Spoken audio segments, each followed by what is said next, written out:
வாழ்த்துக்கிறேன். நாங்கள் மிஷினரி ஊழியத்தில் இருக்கிறதுனால சபைகள் எல்லா இடத்துலையும் இல்லை, எல்லா இடத்துலையும் இல்லை. சரியா? நம்ம இந்திய தேசத்தில் 6,45,000 கிராமங்களுக்கு மேலே இருக்குது. சரியா? ஆமாம். முன்னாடி நம்ம ஒரு கடிதம் எழுதுவோம், லெட்டர் எழுதுவோம், அவ்வளோதானமா. இப்போ லெட்டர்னா என்னென்னு தெரியாது பிள்ளைங்களுக்கு, ஏன்னா டெக்னாலஜி மாறிடுச்சு. சரிதானா? பின்கோடு நம்பர் எழுதுவீங்க, பார்த்துருக்கீங்களா? பின்கோடு சரியாக எழுதுனா தான் அந்த கடிதம் என்ன செய்யும், போய் சேரும். எத்தனை டிஜிட்டில் எழுதுவோம்? 6 டிஜிட்டில் பின்கோடு எழுதுவோம். நம்ம இந்தியா முழுவதும் 22,000 பின்கோடு எண்கள் உள்ள பகுதிகள் உண்டு. நல்ல கவனிங்க, 22,000 பின்கோடு உள்ள பகுதிகள் உண்டு. அதில் 6,000 பின்கோடு உள்ள இடங்களுக்குத்தான் சுவிசேஷம் என்ன செய்திருக்கிறது. அப்போ 40 வருஷத்துக்கு முன்னால் யாரோ ஒருத்தர் உங்களுக்கு இந்த ஆண்டவரை பற்றி சொன்னதுனால தானே இன்றைக்கி அலங்காரமெல்லாம் செய்து, சாப்பாடெல்லாம் செய்து, ஸ்பெஷல் பிரதர்ஸ் எல்லாம் வந்து இன்றைக்கி நம்ம எவ்வளோ சந்தோஷமாக நம்ம கொண்டாடுறோம். அந்த முதல் அந்த கர்த்தருடைய தாசனை ஆண்டவர் இங்கே வேண்டாம்ப்பா, தும்பியன் தோட்டத்துக்கு வேண்டாம்ப்பா, இன்னொரு இடத்துக்கு போ அப்படின்னு சொல்லி அனுப்பியிருந்தா இன்னும் நம்ம என்ன செய்திருக்க மாட்டோம். பார்த்தீங்களா? அந்த அறிக்கை வாசித்த சகோதரி அதை ஒரு பிரிண்ட் எடுத்து எல்லாருக்கும் கொடுக்கணுங்க நீங்கள். சரியா? எவ்வளவோ செலவு பண்ணுறோம். ஏன்னா நம்ம சபையை ஆரம்பித்தது யாருன்னு தெரியல, வந்த பரிசுத்தவான்கள் யாருன்னு தெரியல. சரிதானா? நம்முடைய ஸ்தாபனத்தினுடைய தலைமை பொறுப்பில் இருக்கிறவங்க யாருன்னு சொல்லி அடுத்த தலைமுறைக்கு என்ன செய்யணும். இங்கே இருக்கிறவங்களை நீங்கள் எங்கேயாவது பார்த்தா, அங்கிள் பிரைஸ் தி லார்ட், எப்படி இருக்கிறீங்க, நீ யாரு, என்ன அங்கிள், எங்கள் சபைக்கு அன்னைக்கு வந்தீங்களே வாழ்த்து, அப்படியாப்பா, எவ்வளோ சந்தோஷப்படுவாங்க தெரியுமா. நம்ம பார்த்தாலும் பார்க்காத மாதிரி என்ன செய்திடக்கூடாது, போய்விடவே கூடாது. நம்ம ஐக்கியமாக இருக்க வேண்டும். அதனால தான் இந்த 40வது சபை நாளை நினைவு கூறுகிற உங்களை நான் ஆண்டவராகிய கர்த்தராகிய இயேசு கிறிஸ்துவின் நாமத்தினாலே நான் உங்களை வாழ்த்துகிறேன். சபை பொறுப்பாளர்கள் வந்திருக்கிறீங்க, எல்லா முன்னாள் ஊழியர்கள், இப்போ இருக்கிற ஊழியர்கள், அதே போல் இங்கே இருக்கிற பொறுப்பாளர்கள். சரியா? ஆமென். கோயில் குட்டியிலிருந்து இந்த பூவெல்லாம் அலங்கரித்த அத்தனை பிள்ளைகளுக்கும் அண்ணன்னா அண்ணன் நினச்சிக்காங்க, தம்பினா தம்பின்னு நினச்சிக்காங்க, அங்கிள்னா அங்கிள் நினச்சிக்காங்க, எப்படினாலும் நினச்சிக்காங்க. உங்கள் எல்லாரையும் நான் வாழ்த்துகிறேன். ஏன் தெரியுமா? ஒரு கலசம் தண்ணீர் குடிக்க கொடுக்கிறவனை ஆண்டவர் என்ன செய்ய மாட்டாராம். கலசமும் அவருக்குள்ளது, தண்ணி அவருக்குள்ளது. நான் எடுத்து தான் என்ன செய்யணும். நீங்கள் பார்க்குறத பார்த்தா எங்கள் வீட்டுக்கு வாங்க, நாங்கள் காஃபி கூட தரமாட்டேன்னு சொல்கிறீங்க. வேண்டாம். சரியா? மற்றவர்களைப் போல் அல்ல, மற்றவர்களைப் போல் அல்ல. நாம் வித்தியாசமாக நாம் பிரித்து எடுக்கப்பட்டிருக்கிறோம். நான் முதல் நாள் உங்களிடத்திலே நான் சொன்னேன், சபை மனிதனுடைய கண்டுபிடிப்பு அல்ல, நாங்கள் தாங்க சபை. ஒருவேளை கர்த்தர் என்ன செய்திருக்கலாம், இவர்களைப் போல முன்பதாக தலைவர்களை ஆண்டவர் பயன்படுத்தி இருக்கிறார், ஊழியர்களை கர்த்தர் என்ன செய்திருக்கிறார், பயன்படுத்தி இருக்கிறார். சரிதானா? அன்றைக்கு அந்த கர்த்தருடைய தாசர்கள் அவர்களை ஆண்டவர் பயன்படுத்தினதுனால தான் இன்னைக்கு அழகாக ஃபேனில் உட்காந்து நம்ம என்ன செய்கிறோம். நாங்கள் மிஷினரி ஊழியத்தில் இருக்கிறதுனால காலையில் எங்களுக்கு ரிப்போர்ட் வரும். காலையில் எத்தனை பேர், கொஞ்சம் கவனிங்க ப்ளீஸ், காலையில் எத்தனை பேர் இந்த பைபிளை 3-4 பிரித்து எடுத்துருவாங்க. ஏன்னா இப்போ ஒரே பைபிளாக எடுத்துகிட்டு போனால் மற்றவங்க கண்டுபிடிச்சிருவாங்க என்ன வச்சுருக்க அப்படின்னு சொல்லி. அதை 3-4 துண்டாக எடுத்து வயிற்றுக்குள்ளால் ஒழிச்சு வச்சு, தண்ணி அந்த கையில் ஒரு பேக் வச்சுருக்கிற மாதிரி வச்சு, உடல முதுகுக்கு பின்னால் வச்சு ஒழிச்சு ஊற விட்டு எங்கேயாவது போய் சத்தம் போடாமல், மைக்கு இல்லாமல், ஸ்பீக்கர் இல்லாமல் இன்னைக்கு எவ்வளோ நேரம் ஆராதிப்பாங்க தெரியுமா. சாப்பாடு இருக்காது, தண்ணி இருக்காது. சரிதானா? இந்த மாதிரி ஃபேன் வசதி இருக்காது, எதுவுமே இருக்காது. மழை வந்தாலும் எது வந்தாலும் காலையில் 5 மணிக்கு எல்லோரும் எந்திரிக்கிறதுக்கு முன்னால் இருட்டோடு போயிடுவாங்க. எங்கள் ஊழியத்தில் இருக்கிற நியூமேன் ஊழியத்தில் இருக்கிற பிள்ளைங்க நிறைய அனுபவம் பார்த்தீங்கன்னு சொன்னால், ஆண்டவரே 40 வருஷத்துக்கு முன்னால் எங்களுக்கு இந்த பாக்கியம் கிடைச்சதுனால எங்களுக்கு எவ்வளவு பெரிய சந்தோஷம் ஆண்டவர்னு சொல்லி அந்த இடத்துல நீங்கள் முழங்கால போட்டு ஆண்டவரை துதிக்க ஆரம்பிச்சிருவீங்க. அப்படின்னு சொன்னால் நமக்கு ஆண்டவர் தந்திருக்கிற இந்த சபை நாளை பார்த்தீங்களா. இன்னைக்கு எல்லா ஊழியக்காரங்களும் எத்தனை பரிசுத்தவான்களும் எத்தனை பாஸ்டர்ஸும் உங்களை வாழ்த்துறதுக்கு வந்துட்டு இருக்கிறாங்க. பார்த்தீங்களா? நம்ம தலைவர் கூட இப்போ வந்துட்டு இருக்கிறாங்க. பார்த்தீங்களா? அப்படின்னா இந்த இடத்துல இந்த திருச்சபை வந்ததுனால, நீங்களெல்லாம் ஆண்டவருடைய பிள்ளைகளாக மாற்றப்பட்டதுனால, அங்கங்கே இருக்கிறவங்களாம் வந்து, ஆண்டவரே இந்த தும்பியன் தோட்டத்தில் இருக்கிற பிள்ளைங்க நாங்கள் எல்லாருமாக சேர்ந்து ஒரு நாள் தேவனுடைய ராஜ்யத்தில் நாங்கள் என்ன செய்ய போகிறோம். அந்த விசுவாசம் உங்களுக்கு இருக்குதா? அந்த விசுவாசம் இருக்கிறதா? அப்படின்னா சபையை மறக்கவே மாட்டேங்க. இந்த 3 நாள் கன்வென்ஷனுக்கு வந்த அத்தனை உடன்பிறப்புகளுக்காக நான் ஆண்டவரை துதிக்கிறேன், ஸ்தோத்தரிக்கிறேன். சரியா? சத்தியத்தை மறந்துடாதீங்க. ஐயா பாஸ்டர் சொன்னதை போல என்ன மறந்துட்டாலும் பிரச்சனை இல்லை. சரிதானா? ஆமென். சத்தியத்தை மட்டும் என்ன செய்துடாதீங்க, சொல்லுங்க, சத்தியத்தை மட்டும் என்ன செய்துடாதீங்க, மறந்துடாங்க. நான் எந்த கதையும் சொல்றதுக்கு நான் வரலை. சரிதானா? இப்போ தலைவராக வந்திருக்கிறாங்க, அவங்களுக்கு தெரியும் எனக்கு நிறைய வாய்ப்பு தந்துருக்கிறாங்க. நிறைய சுந்தரராஜ் ஐயா எனக்கு நிறைய வாய்ப்பு, நிறைய அவங்க எந்த சபையிலெல்லாம் இருக்கிறாங்களோ அங்கெல்லாம் எங்களுக்கெல்லாம் நிறைய வாய்ப்புகளை தந்து எப்படியாவது இந்த சத்தியம் என்ன செய்ய வேண்டும், ஆமென், ஜனங்களுக்கு போய் சேர வேண்டும், ஆத்துமாக்களுக்கு போய் சேர வேண்டும். ஏனென்றால் வேதத்திலே ஒரு வசனம் இருக்கிறது, சத்தியத்தை அறிவீர்கள்.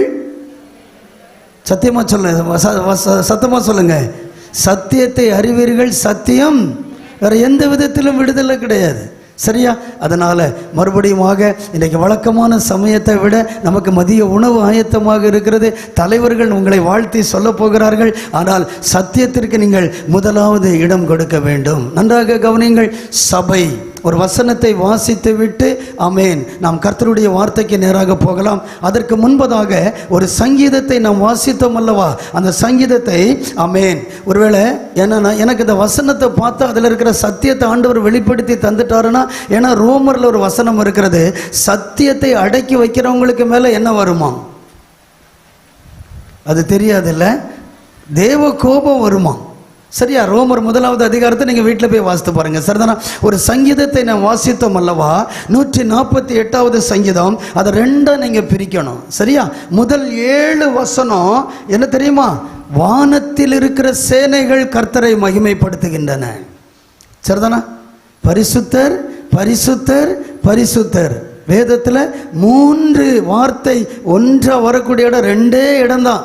ஒன்று ஏசாயாவில், இன்னொன்று வெளிப்படுத்தின விசேஷத்தில். அதில் ஒரே ஒரு வார்த்தை தான் 3 தடவை வரும். எதுதான் சொல்லுங்க எல்லாரும்? பரிசுத்தர் பரிசுத்தர் பரிசுத்தர் என தூத. பாடுறீங்கல்ல? அதுதான் சொல்லும்படியே கேட்டேன். அதுதான் இந்த முதல் 7 வசனங்கள். சரியா? நீங்க வீட்டிலே சென்று வாசித்து பாருங்கள். இப்போ வானத்தில் துதிக்கிற மாதிரி, நல்ல கவனிங்க, இந்த சபையை குறித்து நம்ம இப்போ பார்க்க போறோம். வானத்தில் துதிக்கிற மாதிரி பூமியிலையும் ஆண்டவரை என்ன செய்கிறார்களாம்? துதிக்கிறார்களாம். 13வது வசனத்தை பாருங்கள். அவர்கள் கர்த்தரின் நாமத்தை துதிக்க கடவர்கள், அவருடைய நாமம் மாத்திரம் உயர்ந்தது. பொன்னோ பொருளோ நகையோ நட்டோ ஆஸ்தியோ அந்தஸ்தோ குலமோ பெருமையோ படிப்போ பட்டங்களோ சொத்தோ நோ நோ, எல்லாம் ஒரு நாள் முடிவுக்கு வந்துடும். எல்லாம் முடியும். நீங்கள் ஓடி என்ன எவ்வளவு பிரயாசப்பட்டு பாருங்க. இந்த ஊரில் நிறைய அடக்க ஆராதனை நடந்திருக்கும். எந்த சவப்பெட்டிலையாவது அந்த வீட்டு டாக்குமெண்ட்டை வச்சு அனுப்பியிருக்காங்களா? நான் செத்தாலாதான், நீங்கள் செத்தாலாதான். அப்படின்னா யோபு அழகாக சொல்வார், நான் வெறுங்கையா வந்தேன், வெறுங்கையா என்ன செய்கிறேன். எங்கே போகிறோம்? ஒரு ஆண்டவருடைய பிள்ளைக்கு 3 காரியம் நன்றாக தெரிந்திருக்க வேண்டும். நல்ல கவனிங்க. எங்கிருந்து வந்தோம், எங்கே இருக்கிறோம், எங்கே போக போகிறோம். இது தெரியலனா பூமியில் நல்ல ஆடு பயங்கரமாக குதின்னு குதிக்க ஆரம்பிச்சிருவீங்க, ஆட ஆரம்பிச்சிருவீங்க. நல்ல கவனிங்க. நான் முதல் நாள் சொன்னேன், இன்னும் 100 வருஷம் கழிச்சு நம்ம யாரும் இங்கே என்ன செய்ய போகிறதில்ல, இருக்க போகிறதில்ல. எங்கே போகிறோம் பிரதர்? எங்கே போகிறோம் ஐயா? அதற்கு வழிகாட்டியாய் அமைவது தான் சபை. சபை ஏதோ திருமணத்துக்கும் பிறந்த நாளுக்கு இல்லை, அது அதனுடைய ஒரு பார்ட், அவ்வளோதான். இந்த தேவ சமூகத்தில் வச்சு ஒரு பிள்ளைங்களை இணைத்தா அவங்க ஒரு பரிசுத்த வாழ்க்கை வாழ்வாங்க, ஒரு பரிசுத்த சந்ததி உருவாகும். ஊழியக்காரங்களாம் அந்த பிள்ளைங்களுக்காக ஜெபம் பண்ணா அவங்க வாழ்க்கை நல்லா இருக்கும். அதற்காகத்தான் நாம் சில காரியங்களை எங்கே செய்கிறோம். எப்பொழுது பிறந்த நாள் வாழ்த்த சொன்னீங்க, ஆண்டவரே அடுத்த வருஷம் வரையிலும் இந்த பிள்ளைகள் பாதுகாக்கப்பட வேண்டும்.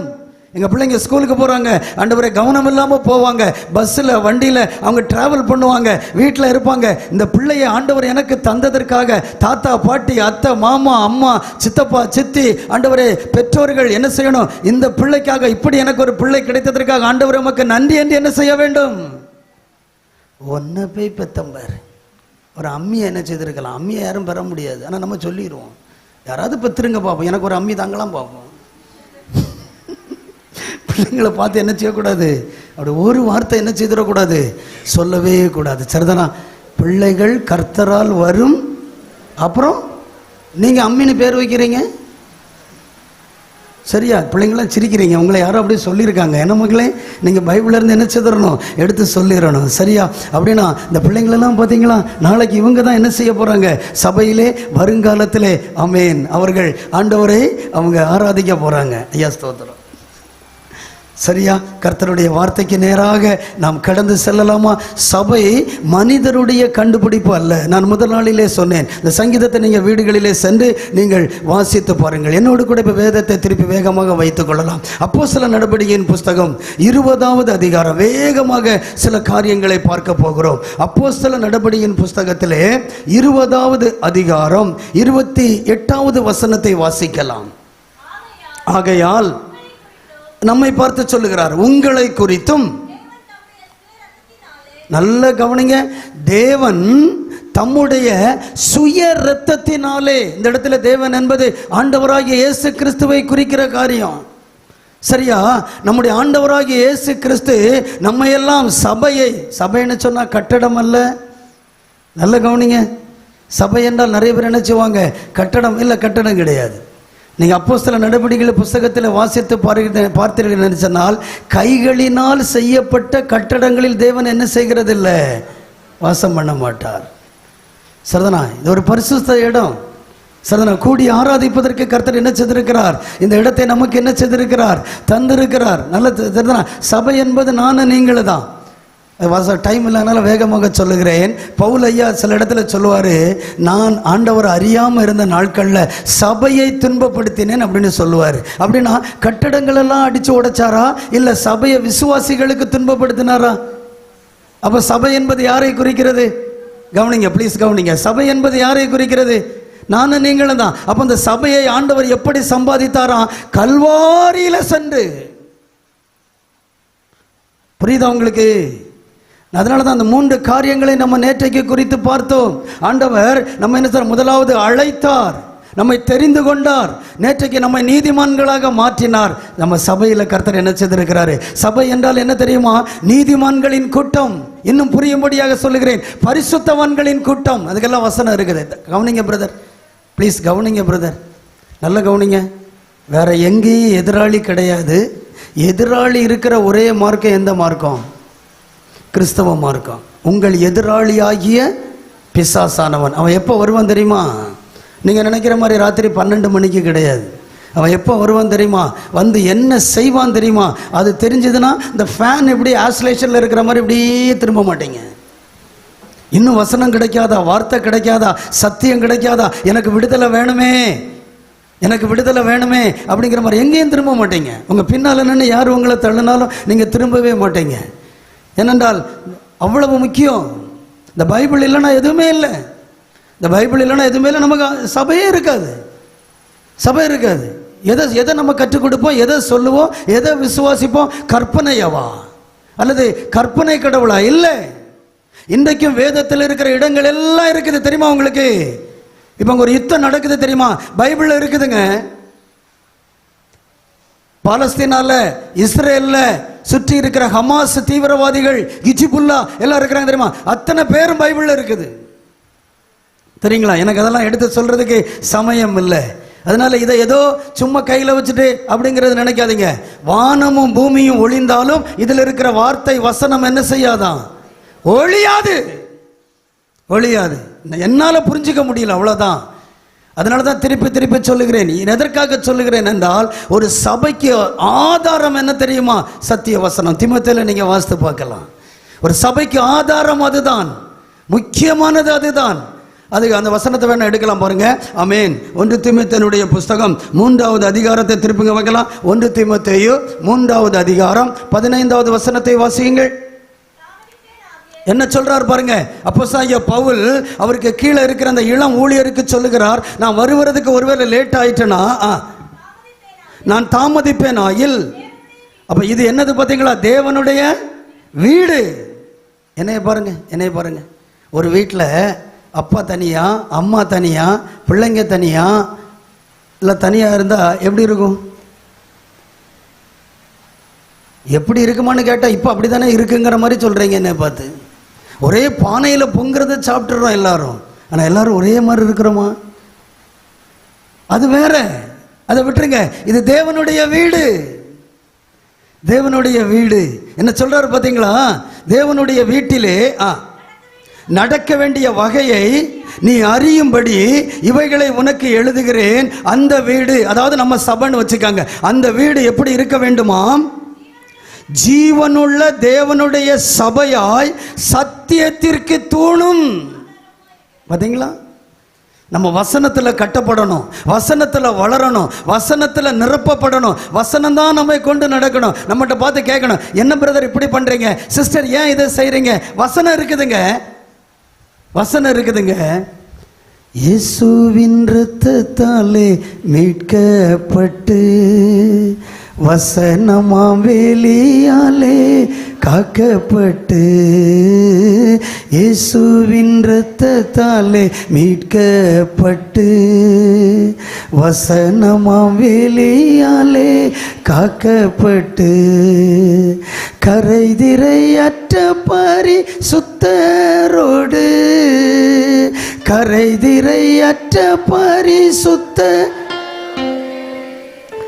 ஏழையாம் பொன் வீதியில் உலாவி, நம்ம எல்லாரும் ஏழையாம் பொன் வீதியில் உலாவிடுவோம். சரிங்களா? அது உலகத்தில் இருக்கிறவங்களுக்கு கிடைக்காது. அவங்க நம்மளை விட பயங்கரமாக பணத்தில் கொடி கட்டி பறக்கலாம், நகையில் கொடி கட்டி பறக்கலாம், சொத்தில் எல்லாம் இருக்கலாம். ஆனால் இந்த பூமியிலிருந்து போகும்போது ஒன்றும் என்ன செய்ய முடியாது. ஆனால் நானும் நீங்களும் எங்கே இருப்போம்? என்ன நீங்கள் அமைதியாயிட்டீங்க? நான் ஏதோ கதை சொல்கிறேன்னு நினைக்கிறீங்களா? எனக்கு பாஸ்டர் சொன்னது ரொம்ப எனக்கு பயங்கரமாக இருந்தது. 3 நாள் நடந்த செய்தியில் அவங்க சொன்ன உதாரணம், வசனம் நிறைய பேருக்கு டிக்கு டிக்குன்னு அடிச்சிருக்கும். இப்படி பாஸ்டர் கேட்குறா இருந்தால் நிறைய குறித்து வச்சிருக்கலாமே அப்படின்னு சொல்லி. இல்லை, சரி பரவாயில்லை, இதையாவது தயவுசெய்து கேளுங்க, தயவுசெய்து கேளுங்க. சபைக்கு கர்த்தர் வச்சிருக்கிற ஆசீர்வாதம் என்ன தெரியுமா? சாதாரணமானது இல்லைங்க. ஆண்டவரே சிலுவைக்கு போய் ரத்தம் சிந்தி தான் நம்ம எல்லாரையும் கர்த்தர் என்ன செய்தாராம்? ஆமென். நம்மை அழைத்தாராம், நம்ம தெரிந்து கொண்டாராம். அப்படி அழைச்சி தெரிஞ்சு கொண்டு அப்படியே இருன்னு சொல்லலை, நீதிமான்களாக மாற்றினாராம். இந்த உலகத்தில் எந்த யூனிவர்சிட்டியும் நீங்கள் டிகிரி முடிச்சதுக்கு பட்டம் கொடுப்பாங்க, டாக்டரேட் பட்டம் கொடுப்பாங்க, அல்லது அறிவர்னு பட்டம் கொடுப்பாங்க, இவர் பெரிய ஸ்காலர்னு பட்டம் கொடுப்பாங்க. பேருக்கு பின்னால இவ்வளவு நிலத்துக்கு நீங்க டிகிரி எல்லாம் போடலாம். ஆனா நீதிமான் என்கிற பட்டம் இந்த உலகத்துல எந்த யூனிவர்சிட்டியில என்ன செய்யாது?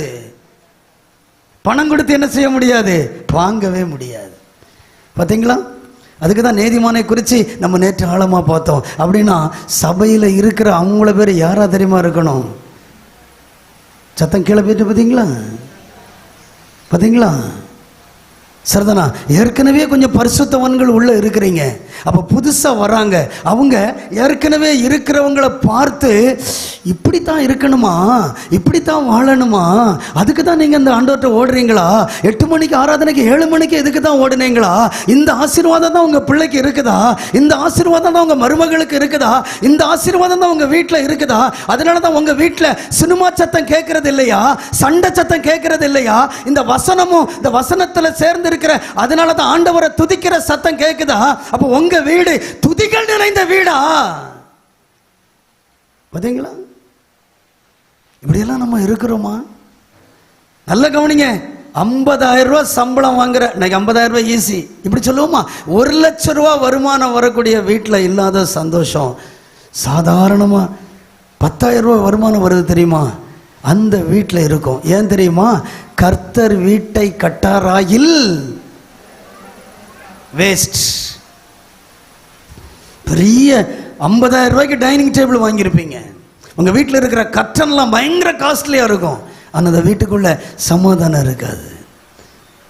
ஆண்டவருடைய சகோதரனாக இருக்கிற யாக்கோபு, ஆண்டவர் இருக்கிறது வரைக்கும் அவங்க பெருசாக ஊழியத்துக்கு வரல. அதுக்கு முறை பயங்கரமாக ரட்சிப்பு குழந்தை ஊழியத்துக்கு வந்தாங்க. அவர் மரித்ததுக்கு பிறகு அவர் தங்கியிருந்த இடத்த போய் பார்த்தாங்களாம். 2 இடத்துல இவ்வளோ ஆழத்துக்கு குழி இருந்துதான். என்ன குழியா இருக்குதுன்னு பார்த்தா அந்த இடத்துல தான் முழங்காலில் நின்று ஜோம் பண்ணிக்கிட்டே இருந்தாராம். உங்கள் முழங்கால்லாம் தேஞ்சிருக்கான்.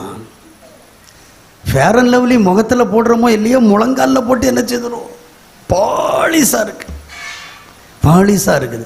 முழங்கால் யாவும் முடங்கிடும் நாமம், மூன்றில் ஒன்றாக ஜொலிப்பவர் நாமம். முழங்கால் யாவும் முடங்கிடும் நாமம், மூன்றில் ஒன்றாக ஜொலிப்பவர் நாமம். அல்லேலூயா. சமயம் இல்லாதனால வேகமாக போயிடலாம். சரிதானா? இந்த கம்யூனிஸ்ட் கட்சியை ஒருத்தன் ஆரம்பித்தான், லெனின் ஒருத்தன். சரிதானா? அவர் ஒரு பாஸ்டருடைய மகன், தெரியுமா உங்களுக்கு? கொஞ்சம் தடம் புரண்டு போயிட்டான். பிள்ளைங்க ரொம்ப வேதனைப்பட்டாங்க, அம்மா அப்பாலாம் ரொம்ப வேதனைப்பட்டாங்க. ஐயோ என் பிள்ளை இப்படி ஆகிட்டு, நாங்கள் சபையில் எத்தனை பிள்ளைங்களுக்கு ஆண்டவரை பற்றி சொல்லி அவங்கள நாங்கள் ரட்சிப்புக்குள்ளே கொண்டு வருகிறோம், எங்கள் வயிற்றில் கவனிங்க, எங்கள் வயிற்றில் பிறந்த பிள்ளை இப்படி ஆயிடுச்சு அப்படின்னு சொல்லி ரொம்ப துடியாக துடிச்சாங்க. ஆனால் ஒரு காலத்தில் லெனின் ரொம்ப வேதனைப்பட்டானோ. வேதனைப்பட்டு என்ன தெரியுமா எழுதுறான், இந்த சபையில் இருக்கிற மாதிரி என் கட்சியில் இருக்க மாட்டேங்கிறாங்களே. சரிதானா? சபையில் சின்னவங்களும் பெரியவங்களும் ஒன்றா இருக்கிறாங்க, கருப்பாக இருக்கிறவங்களும் வெள்ளையாக இருக்கிறவங்களும் ஒன்றா இருக்கிறாங்க, ஹைட்டாக இருக்கிறவங்களும் குட்டையாக இருக்கிறவங்களும் ஒன்றா இருக்கிறாங்க, படித்தவங்களும் படிக்காதவங்களும் ஒன்றா இருக்கிறாங்க. புரிகிறதுக்காக சொல்கிறேன். உயர்ந்த ஜாதிக்காரன் வெளியில் பேசிக்கிறாங்க, உயர்ந்த ஜாதிக்காரங்களும் தாழ்ந்த ஜாதிக்காரங்களும் ஒன்றா இருக்கிறாங்க ஐயா.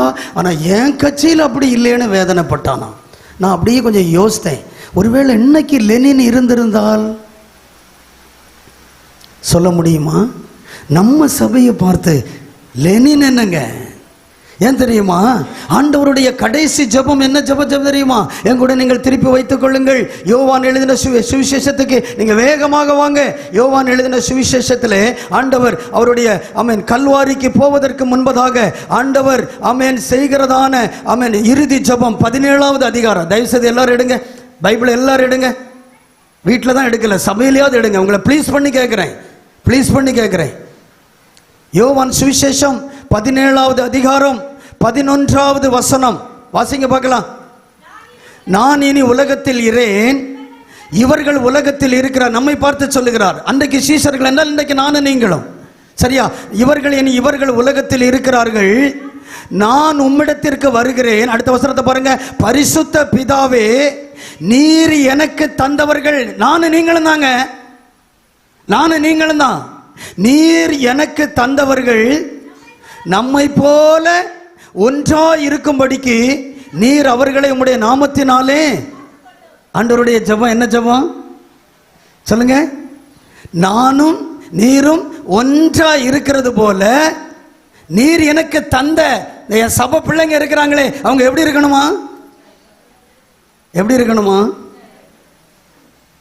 இன்னைக்கு நம்ம எல்லாரும் ஒன்றாயிரலாமா? மௌன கூட்டம் ஆயிடுச்சு. மத்தியானம் நமக்கு நல்ல விருந்து. இந்த விருந்துக்கு பாஸ்டர் நேற்றுக்கு ஒரு பேர் சொன்னாங்க. என்ன பேர் சொன்னாங்க சொல்லுங்க பாப்போம்.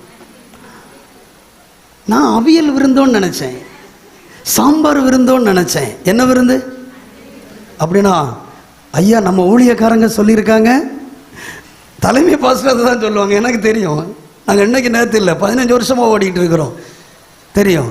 அப்படின்னு இன்னைக்கு ஒரு காரியம் செய்யலாமா? இது வரைக்கும் நீங்கள் சபையில் யாரு கூட பேசாமல் இருக்கிறீங்களோ, யாரு கூட சண்டையாக இருக்கிறீங்களோ, அவங்க இன்னைக்கு அடுத்தடுத்து உட்காந்து சாப்பிடணும். உங்கள் அவியலை அவங்க எடுக்கணும், அவங்க அவியலை நீங்கள் எடுக்கணும். நீங்கள் சிரிக்கிறத பார்த்தா கிழக்க உதிக்க சூரியன் மேற்க உதிச்சாலும் உதிக்குமே தவிர, பாரு உன்னை கோட்டில் ஏற்றாமல் விடுங்கன்னா என்னன்னு பாரு. எனக்கு இருக்க சொத்தையெல்லாம் விற்று அங்கே நிற்கிறதே அரை தென்னை மரம். நம்ம யார் தெரியுங்களாங்க? நீங்கள், தங்கச்சி, அக்கா, உடன்பிறப்பு, அன்பு ஊழியர்கள், சபை பொறுப்பாளர்கள், தலைமையில் இருக்கிற நம்ம எல்லாரையும் ஒரே இரத்தத்தினால் கழுவப்பட்ட பிள்ளைங்க. சரிதானா? பார்த்தீங்களா? அந்த துடிப்பு இருக்கிறான்னு சொல்லுவாங்க. மற்றவங்க எப்படா இவன் முடிப்பான்னு நினைக்கிறீங்க. பாஸ்டருக்கு தெரியும் நான் எப்போ முடிப்பேன்னு அவங்களுக்கு தெரியும். என்ன தலைமையில் நல்லா பயன்படுத்தி இருக்கிறாங்க. சரிங்களா? எனக்கு இருக்கிற ஒரே ஒரு வாஞ்சை என்ன தெரியுமா? அவர் வரும் நாளில் நம்ம யாரும் விடுபட்டு போயிடக்கூடாது. அல்லேலூயா, அல்லேலூயா. அந்த ஒரு ஊழியக்காரருக்கு வேற என்னங்க ஆசை இருக்கும்? சரிங்களா? ஒரு அம்மா, ஒரு ஐயா, ஒரு வயதான பெற்றோர், ஒரு தங்கச்சி, ஒரு சகோதரி, ஒரு தம்பி, பின்னால் இருக்கிறவங்க, ஓடுறவங்க, ஒருத்தர் கூட என்ன செய்யக்கூடாது? விடுபட்டு போயிடக்கூடாது. விடுபட்டு போயிடக்கூடாது. நம்ம ஒரு வசனத்தை வாசித்தல்ல, ஒரு பகுதியை நம்ம வாசித்ததல்ல. எபேசியரில் ஒரு வசனத்தை வாசித்தம் தெரியுமா? அதை வாசித்து நான் சீக்கிரமாக முடிக்க விரும்புகிறேன். எபேசியர் என்னோடு கூட நீங்கள் திருப்பி வைத்துக் கொள்ளுங்கள். அதில் சபையில் ஆண்டவர் செய்த ஒரு காரியத்தை நம்ம வாசித்து முடிச்சிடலாமா? அது இன்னைக்கு நமக்குள்ள நடந்தே ஆக வேண்டும். எபேசியருக்கு எழுதின நிருபம், எபேசியருக்கு எழுதின நிருபத்தில் 2வது அதிகாரத்தில் வாசிங்க. டைம் இல்லாதனால நான் வேகமாக வாசிக்கிறேன். 16வது வசனத்தை வாசியுங்கள். பகையை சிலுவையினாலே, சிலுவையில் என்னைய பாருங்க, நம்ம எல்லாரும் சிலுவையில் வலது கையை அப்படி அடிச்சாங்க, இடது கையை இப்படி அடிச்சாங்க, காலை அப்படி நடச்சாங்க. ஆமா, சிலுவையேன்னு பாடலெல்லாம் பார்த்தா ஆண்டவரே சில நேரம் உருகி கீழே வந்துடுவார். அப்படி படிக்கிறோம். ஆனால் சிலுவையில் என்னங்க நடந்துச்சு? பகைய சிலுவையில் ஆண்டவர் என்ன செய்துட்டாராம்? சத்தமா சொல்லுங்க. ஏங்க, ஒன்று செத்தாச்சு, ஒன்ன கொன்னாச்சு, அது திருப்பி உயிரோட வருமா? பகைய சிலுவையில் என்ன செய்தாச்சு? கொண்டாச்சு. அப்ப இப்ப என்கிட்ட என்னது இல்லை? அப்ப நம்ம எல்லாருடைய ஹார்ட்டை இப்ப ஸ்கேன் எடுத்து பார்க்கணும். ஸ்கேன் மிஷினுக்குள்ள விடும்போதே டமீர்னு ஒரு சத்தம் கேட்க, மிஷின் வெடிச்சாலும் வெடிச்சிடும். அவ்வளவு மேட்ரு என்ன செய்யுது? இல்லைங்க.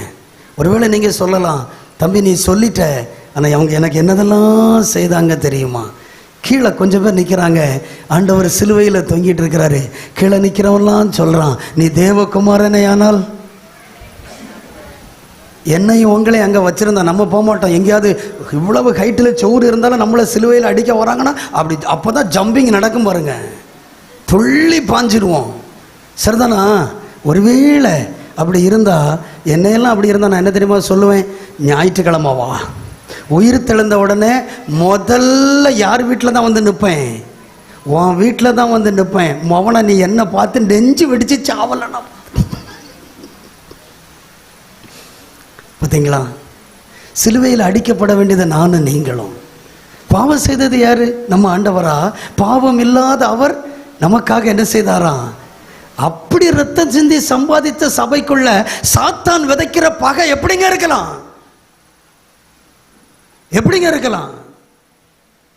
சிலுவையில் போய் கடைசி சொட்டு ரத்தத்தையும் சிந்தி என் ஆண்டவர் இந்த உலகத்தையே படைத்த தேவன் அல்லவா?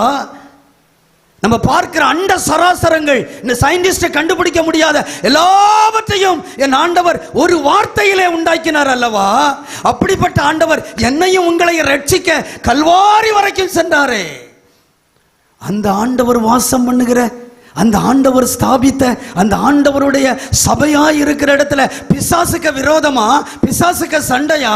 No no. நம்ம உலகத்தான் அல்ல, நம்ம மற்றவங்க கிடையாது, வேற கிடையாது. சபை சிலுவையில் பகை என்ன செய்துட்டாரு? வரமாட்டேங்குது பார்த்தீங்களா? என்ன செய்துட்டாரு?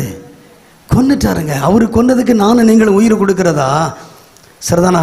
எல்லாரும் நான் முதல் நாள் சொன்னேன் உங்ககிட்ட, கொஞ்சம் பாருங்கள், தயவு செய்து பாருங்கள், நான் முடிக்க போகிறேன். எல்லாரும் நம்மகிட்ட போய் நம்மளை பார்த்து கேட்கணும், இந்த கிறிஸ்தவங்களெல்லாம் பரலோகராஜன்னு சொல்கிறீங்களே அப்படின்னா என்னன்னு கேட்கணும். நம்ம திருப்பி அவங்ககிட்ட கேட்கணும், தெரியாதா பிரதர்? தெரியாதனால தானங்க உங்ககிட்ட கேட்குறேன். உண்மையாக தெரியாததா? ஆமாங்க, எங்களுக்கு உண்மையிலே பரலோகம்னா என்னன்னு தெரியலங்க.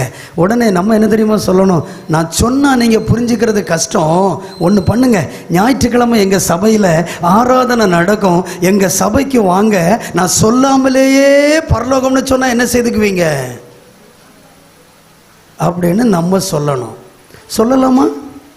நான் இந்த பகுதியில் வேறு ஏதாவது ஒரு இடத்துக்கு போய் ஒரு பையன், ஒரு தம்பியோ, ஒரு தங்கச்சிக்கு நாங்கள் சுவிசேஷம் சொல்லி ஆண்டவருக்குள்ளே அவங்கள கொண்டு வந்துட்டோன்னு சொன்னால், தும்பையன் தோட்டத்தில் பரலோகத்தின் சாயலாக ஒரு சபை இருக்குது, நீ சபைக்கு போகணுன்னு ஆசைப்பட்டேன்னு சொன்னால் இந்த சபையை நான் காமிச்சு அனுப்பலாமா? ஆராதனை முடிஞ்சு வெளியில் வந்து அவன் கத்தியை தூக்கிட்டு என்ன வெட்டதுக்கு வரக்கூடாது. புரியுறதுக்காக அதை நான் சொன்னேன். ஐயா, சபையை கூறு போடக்கூடாது, சபையை துண்டாடக்கூடாது. இயேசுவின், இது கிறிஸ்து இயேசுவின் சாயல். இன்னும் நிறைய நீங்கள் படித்து பாருங்கள். சரீரம், சபை என்னதான்? ஆண்டவருடைய சரீரம். இந்த விரலுக்கு துரோகம் பண்ணுமா? இந்த விரலில் ஒரு சின்ன ஒரு ஊசி குத்திடுச்சு, உடனே இந்த கை பார்த்து வேண்டியது தான் குத்துட்டு வலிக்க அப்படின்னு இருக்குமா? சில நேரத்தில் பார்த்தீங்கன்னா காலில் பெருவிரலில் புண்ணு வரும், நெறி இடுப்பில் கட்டும். பார்த்துருக்கீங்களா? புண்ணு வந்தது அங்கே, அடிப்பட்டது அங்கே, நெறி கட்டுறது இங்கே. அப்படின்னா சபையில் ஒரு குடும்பம் கொஞ்சம் கஷ்டப்பட்டா வேண்டியதான். சின்ன நிலையா நன்னா ஒரு தொங்கட்டான போட்டுக்கிட்டு இங்கே திருப்பிட்டா அங்கே திருப்பிட்டா. என்னங்க நீங்க சரியா? இந்த திருவிருந்து எடுப்போம். உங்களுக்குள்ளேயும் தங்கச்சிக்குள்ள ஐயாக்குள்ள எல்லாருக்குள்ளேயும் ஒரே ரத்தம் தானே? அப்படித்தானே இருக்குது. எல்லாருக்குள்ளேயும் ஒரே ரத்தம் தானே?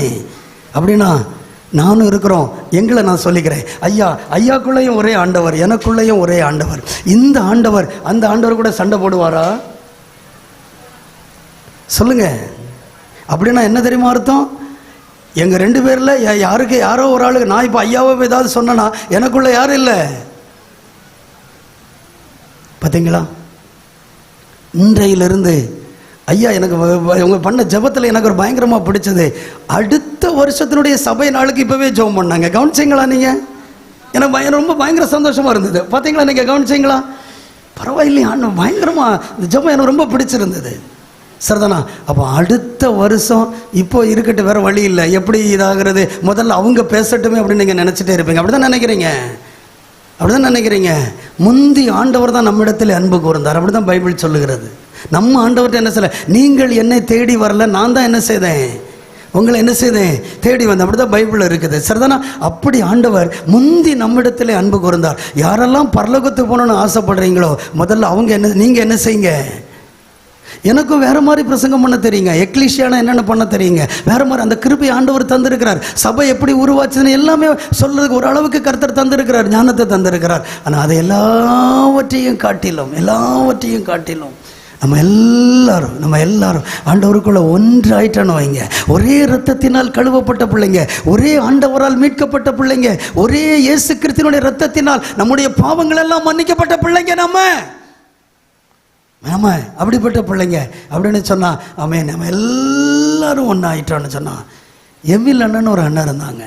அந்த அண்ணன் ஒரு பாடல் எழுதியிருக்காங்க. அந்த பாடல் நமக்கு எல்லாருக்கும் தெரியும். அந்த பாடலை பாடி நம்ம முடிக்கலாமா? அடுத்தது நம்ம பாஸ்டர்ஸுடைய தலைவர்களுடைய அவங்களாம் நான் உங்களுக்கு ஆலோசனை சொல்ல போகிறாங்க. நானே முழு டைமை நான் எடுத்துக்க விரும்புங்களேன். அந்த அண்ணன் பாடின ஒரு பாடலை பாடி நம்ம இன்னைக்கு முடிக்கலாமா? விசுவாசிகள் என்னும் கூட்டம் உண்டு, அன்பு ஒன்றே அவர் நடுவில் உண்டு.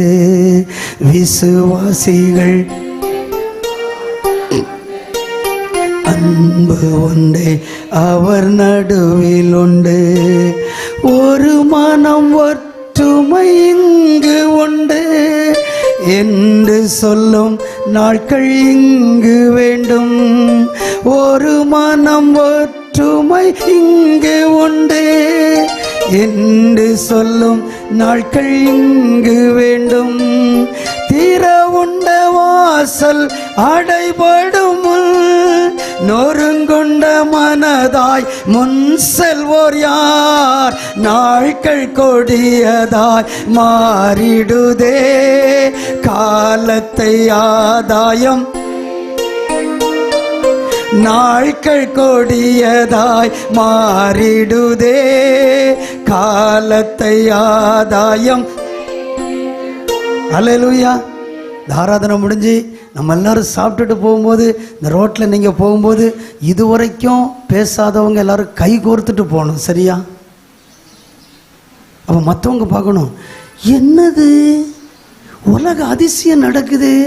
நேற்றைக்கு தான் அப்படி சத்தம் கேட்டுச்சுது, இப்போ மாமியும் மருமகளும் இப்படி. இந்த முன்னாடி இந்த ஃபெவிக்கால் பசைக்கு ஒரு விளம்பரம் போடுவாங்க தெரியுமா?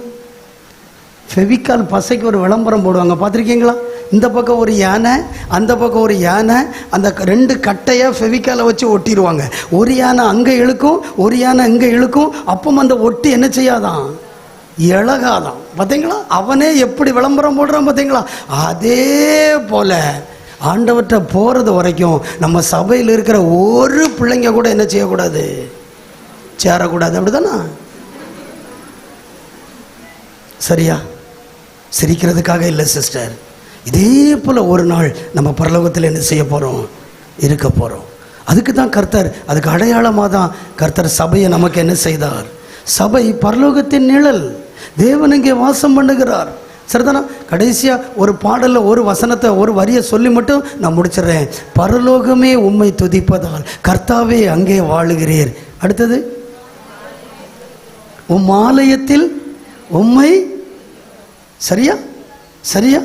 அப்படின்னா ஆண்டவர் நம்ம எல்லாரையும் ஒன்றுபட வைக்கட்டும். இந்த பூலோகம் ஓட்டம் முடிஞ்ச உடனே சபையில் இருந்ததுக்கு ஆசீர்வாதமாய் நம்ம எல்லாரும் என்ன செய்வோம்? அவருடைய கரத்தில் இருப்போம். இந்த 40வது சபை நாள் மட்டுமல்ல, பாஸ்டர் ஜெபித்ததை போல இனி வருகிற நாட்களில் எல்லா பிள்ளைகளையும் ஒன்றாக இருந்து என் ஆண்டவருடைய சித்தத்தை நாம் நிறைவேற்றுவோம். என்னையே கவனிங்க, என்னையே கவனிங்க, என்னையே கவனிங்க.